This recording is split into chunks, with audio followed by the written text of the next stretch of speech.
चारिआडे नुआ वर्षर धूम पुरी श्रीमंदिर में प्रबल भिड़ महाप्रभु दर्शन पर श्रद्धालुं लंबा लाइन विभिन्न देवपीठ और पर्यटन स्थल में भिड़ जमुची भोजी भातर आसर फूल दोकान रे विभिन्न फूलर संभार 23 दिन पर पुणी शिमिलीपाल को फेरिला जीनत स्वास्थ्य परीक्षा पर जमुना पाइथिबा एनक्लोजर रे बाघुणी को रखाजिबो तीन राज्यर 300 किलोमीटर पार करथिबा बाघुणी को बांकुरा रे ट्रांकुलाइज पर आलीपुर जू रे रखा जायतिला एनटीसीए हस्तक्षेप पर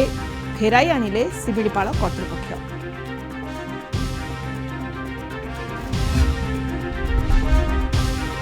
नववर्ष में ओडिशा पाई नूतन विमान सेवा आज झारसुगुड़ारू हैदराबाद रायपुर लखनऊ को सीधासलख विमान सेवा 3 तारिख भुवनेश्वर कोची जयपुर और 4 लखनऊ को उड़िब विमान अर्थनैतिक विकास क्षेत्र में बड़ माइल खुंट